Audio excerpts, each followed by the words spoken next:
Welcome back, family. Let's talk about white lies, which, contrary to popular belief, are usually big and almost always about us. Lies like this. The organ that came under the greatest evolutionary pressure in the North was the brain. If you're not smart enough to make warm clothes and build shelter for the winter, you die. If you don't store food to eat over the winter, you die. If you don't make weapons and cooperate with others to bring down mammoths, you die. People living where it was warm didn't have to do those things, so they were not under intense evolutionary pressure to evolve higher intelligence. Honestly, my face lights up every time I see Jared Taylor on my timeline, because I know he's about to say some dumb shit. He says the harsh conditions are what forced Europeans to advance, when actually it was those harsh conditions that held Europeans back. As humanity transitioned from prehistory to history, the invention of writing marked the beginning of recorded history. Once again, Africa led the way, with the Nile Valley civilization advancing ahead of others due to several factors. Europe, at that time, was still emerging from the lengthy worm glaciation, which lasted about 100,000 years, ending around 10,000 BCE. During this period, Africa experienced relatively normal climatic cycles, alternating between dry and wet phases, which allowed for more consistent cultural and technological development compared to Europe, where people still lived in caves. Blacks and whites are different. When blacks are left entirely to their own devices, Western civilization, any kind of civilization, disappears. You don't think that's a racist statement? That is an observation of what happened in Katrina, and I think it applies equally to those circumstances in which blacks, in fact, are left entirely to their own devices. In sub-Saharan Africa, before either Arabs or whites showed up, there was no written language. They try and disassociate written languages with Africa. There are many written languages in Africa.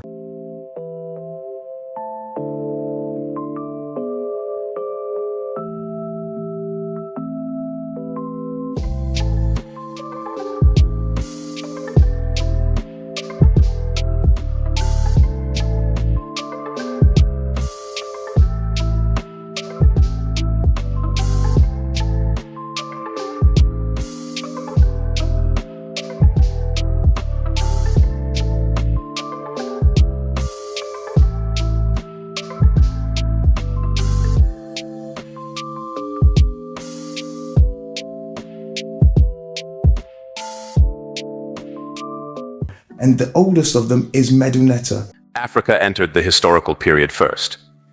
By the end of the 4th millennium BCE, Africans had already invented writing. From around 3300 BCE, there are written documents that allow us to trace the evolution of African civilizations, particularly in the Nile Valley.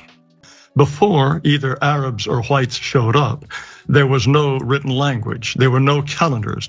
Around 4236 BCE, Africans had already created a sidereal calendar based on the rising of Sirius, the brightest star in the sky, located in the constellation Canis Major. The second of time is African. The division of the day into exactly 24 hours is African. The division of the week into the names of the week, the names of the days of the week are African. The decision to start the day at midnight is African. The impact of Egypt on Greece, which means the impact of early African civilization on European civilization, was profound. I can only give you a faint glimpse of it. When you hear Diop speak on this, you are startled. The Egyptians observed that Sirius rose with the sun every 1,460 years, and this phenomenon formed the basis of their calendar. The accuracy of the Egyptian calendar shows the advanced astronomical knowledge of the time. They observed that the star rose simultaneously with the sun at a particular latitude, with this alignment occurring every 1,460 years. This understanding led to a precise system of timekeeping that could account for discrepancies over time. We take a lot of things for granted. You know, the Europeans have filled our heads up with the idea that they made it all. they made the calendar. No, sir. The Babylonian calendar only had 365 days. It was wrong. It was the African in Egypt who created the first accurate calendar, 365 and a quarter days. That is very exact. They knew that the annual alignment drifted by about a quarter of a day each year, necessitating adjustments over a 4-year period to maintain accuracy. That is the exact time it takes for the revolution around the sun. And the Africans dealt with it in this way. They took the quarter. Instead of creating a leap day, they created a leap year. You had to go through 1,460 years before you had the leap year. Then they were left with the 365. They had 5 festival days for the gods, and they were left with 360. That 360 was cut into 12 months of exactly 30 days each. Hence, the Africans created exact months. There were no calendars, no mechanical devices, no 2-story buildings. Kumasi was the capital of the Asante Kingdom between the 10th and 20th centuries. Drawings of life in Kumasi show homes, often of 2 stories, square buildings with thatched roofs, with family compounds arranged around a courtyard. The Manhaya Palace complex drawn in another sketch was similar to a Norman castle, only more elegant in its architecture. These 2-story thatched homes of the Ashanti Kingdom were timber-framed and the walls were of lath and plaster construction. The townhouses of Kumes had upstairs toilets in 1817. The beautiful city of Kumasi was blown up, destroyed by fire, and looted by the British at the end of the 19th century. In 1961, a British archaeologist found the ruins of Husuni Kubwa, the royal palace of the Tanzanian city of Kilwa. It had over 100 rooms, including a reception hall, galleries, courtyards, terraces, and an octagonal swimming pool. In 1505, Portuguese forces destroyed and burned down the Swahili cities of Kilwa and Mombasa. Y'all just don't know how refreshing I find this man's commentary. He say the quiet part out loud. Loud and wrong.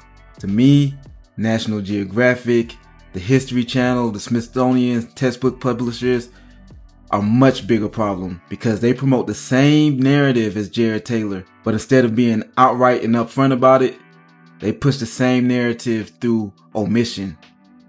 And that's much harder to fight.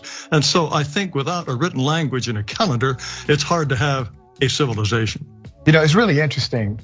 Who built the pyramids, sir?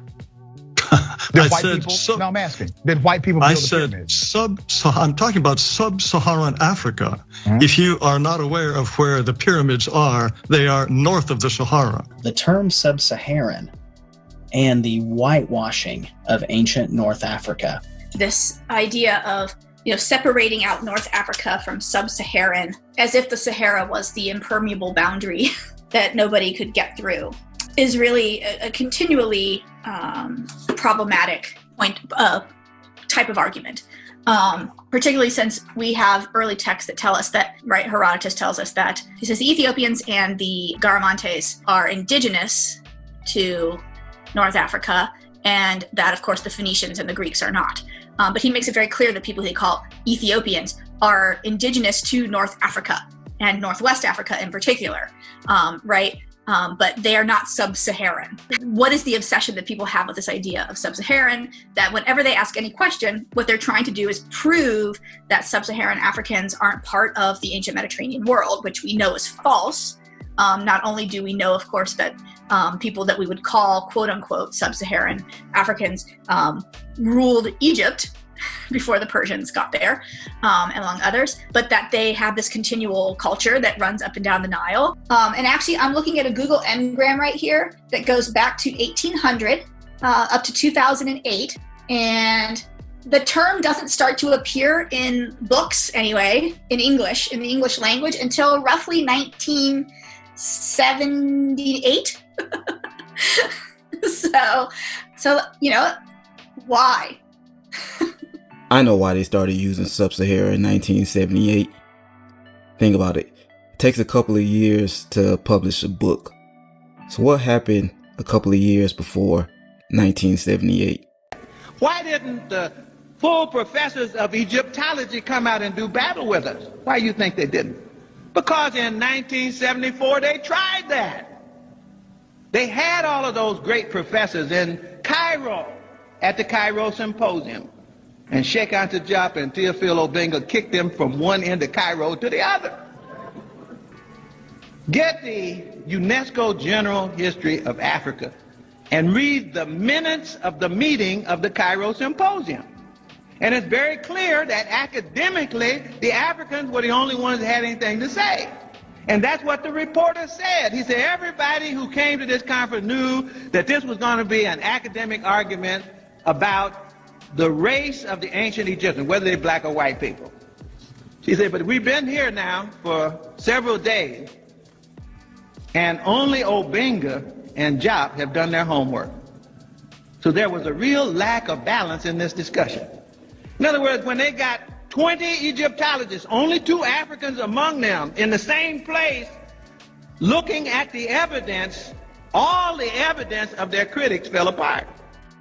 The continent not only gave birth to humanity, but also played a crucial role in shaping early human society and scientific knowledge. Understanding these contributions allows us to acknowledge the interconnectedness of human cultures and the central role that Africa has played in the history of civilization. We now have a generation that believes everything we did by colonizing. Yes, it is true. They think everything about colonization was wrong. It wasn't. There were some terrible things, and there were some good things to come out of it. And that is about properly acknowledging your past. Education. Yes, completely. Sanitation. Transportation. Yeah. There was so much that we brought to communities. The caucasity. They'll pillage and plunder, and then they want you to be grateful for it. There were no benefits of colonialism. Africa was doing fine before Europeans came, and we can prove it one by one. Education. Yes. Education. Yes. Now, I found out that the Greeks, who were supposed to have been the founders of civilization because they were the first civilized white folks, but the Greeks got their civilization from the Egyptians, and the Egyptians were black people. And the Greeks passed their civilization on to the Romans. They couldn't retain it. They lost it. They had a dark age in Europe for 500 years. And then another bunch of Africans, the Moors, from North Africa, moved into Spain and started civilization all over again. So instead of Europe civilizing Africa, Africa has civilized Europe 2 times. Sanitation. In medieval Europe, bathing was often considered unnecessary or even harmful. Societal norms dictated that cleanliness was less about physical hygiene and more about spiritual purity. Many believed that bathing opened the pores, allowing sickness to enter the body. This led to the widespread practice of avoiding baths for long periods, with some people only bathing a few times a year. The wealthy might have access to heated water, but the majority relied on infrequent washing with a cloth. The resulting conditions were dire. Urine-infested streets and unsanitary living spaces created a breeding ground for disease. The stench of unwashed bodies lingered in the air, and the presence of lice and fleas became commonplace. Daily life was affected as illness spread rapidly in these unsanitary conditions, and plagues often struck populations hard. Despite the obvious health risks, many adhered to these beliefs, prioritizing superstition over sanitation. The Moors, who were predominantly of North African origin, when they arrived in the Iberian Peninsula in the early 8th century, their advanced knowledge and cultural practices had a significant impact on European society, including in the realm of hygiene and cleanliness. While much of European society at the time was unfamiliar with regular bathing and basic personal hygiene, the Moors brought with them a much more sophisticated understanding of health, sanitation, and cleanliness. One of the most notable ways the Moors introduced these concepts to Europe was through their public baths, or hammams. The Moors had developed elaborate systems for bathing, including advanced plumbing and water heating technologies, which were far ahead of what was available in most parts of Europe. In contrast to the widespread European belief that bathing could lead to illness, a belief often rooted in superstition, the Moors emphasized cleanliness as essential for both physical and spiritual health. Their regular use of baths helped to challenge the European notion that bathing was harmful, and instead highlighted the benefits of hygiene for preventing disease and promoting well-being. As the Moors ruled over much of Spain and Portugal, their influence in areas of public health and cleanliness began to shape European practices. The hammams became models for the development of later European baths, and the idea of personal hygiene began to spread. While the Moors themselves were often depicted by Europeans as exotic or even alien, their contributions to sanitation, hygiene, and public health played a critical role in shaping the evolution of cleanliness in Europe. Transportation. They said they came to civilize, but they came to steal. Gold, diamonds, rubber, oil, cocoa, cotton. Europe carved the continent to feed its factories and fill its vaults. Colonial railways weren't built for Africans. They were built to move resources from mines to ports. The ports were lifelines, not for Africans, but for Europe's industries. There was so much that we brought to communities, but you see, you're typical of what we're talking about. No, I'm saying that colonization, the empire was wrong. It was wrong, full stop. That's, the things that Britain might have done. But that's very much through your modern sensibilities, Yes. you might say that, because we wouldn't now routinely go into other countries. It was a profoundly racist set of basically invasions of other people, where we subjugated people to our rule and sort of made them work for us. It was Put yourself in the shoes. Made their countries work. But imagine yourself in the shoes of a 13-year-old boy hearing you say that. Yeah. Right? Yeah. What do they then, how do they then carry that through life? Real talk, that's an excellent question. As a British white woman, she wonders how the truth about European history will affect young white boys. I commend her for it. And I want my people to ask the same question. How do the lies, the narrative that Black people never had shit, never did shit, and owe everything to Europeans, how does that lie affect our youth? Well, in terms of who I am as a Brit. But it's not about... We had racist ancestors. Say it, but Bev. But I'm saying that we hear much more of that than we do about the benefits of that period of time. Well, because I don't think there were benefits. I think that we have to be completely... Of course there were. I don't think there were. Since we met you people 500 years ago, look at us. We've given everything. You are still taking. It's true. I mean, where will the whole Western world be without Africa? Our cocoa, our timber, our gold, our diamonds, our platinum, our whatever. Everything you are is us. I am not saying it, it's a fact. And in return for all of this, what have we got? Nothing. Anti-personnel indoctrination against ourselves. If you go and cook your horrible diseases like AIDS, you say it is us. You brought us tuberculosis. We didn't have this big cough until white people came here. In exchange for Africa giving Europe 500 solid years of our people, I mean not Europe, the Western world, of our human beings to work your canes, to dig your gold, to take in gold itself, diamond, I mean, fish, peanuts, palm oil, everything. In exchange for that, we have got nothing. Nothing.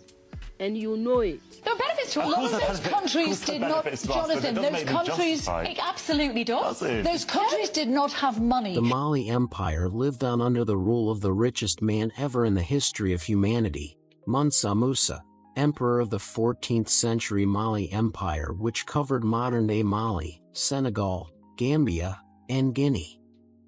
At the time of his death in 1331, Mansa Musa was worth the equivalent of $400 billion. At that time, Mali Empire was producing more than half the world's supply of salt and gold. They did not have the creativity. They did not have people in That's an outrageous positions thing of to say. power Of course they to had do this. creativity No, in they those didn't. countries. They just didn't live like Britain did. It doesn't make it worse. It just makes it different. So it's okay to live without education. In Timbuktu today, there are about 700,000 surviving books. They are written in Mande, Suchi, Fulani, Timbuktu, and Sudani. The contents of the manuscripts include math, medicine, poetry, law, and astronomy. The world's first encyclopedia was created in Mali in the 14th century, eons before the Europeans got the idea. 4 centuries later, 25,000 university students studied there. Many old West African families have private library collections that go back hundreds of years. There is convincing evidence that the scholars of Timbuktu knew a lot more than their counterparts in Europe. In the 15th century in Timbuktu, mathematicians knew about the rotation of the planets, knew about the details of the eclipse. They knew things which we had to wait for 150, almost 200 years to know in Europe when Galileo and Copernicus came up with these same calculations and were given a very hard time for it. And it's okay to live without a transportation system, is it? They did have education. It just wasn't our education system. They had language. It wasn't our language. I understand that black people have been a part of this country since the beginning because of slavery, and I'm not endorsing I think the girls slavery. over there don't like what you're saying. And I know that, yeah. Yeah, and the logical consequence of slavery is that, you have these people displaced in this country, and at the time, maybe the better choice should have been to just send them back to Africa. Because clearly they can't integrate in a proper society and live with us without just murdering each other in the streets. So it really kind of makes you think, well, now, it's baked in now. What can we do about it? And, some people I watch Nick, like Jason Whitlock, he had that thing with Jason Whitlock where Jason Whitlock says, oh, well, if they're just Christian, man, then, things would be different. But then you look at countries like the Democratic Republic of Congo. That country's 95% Catholic, roughly.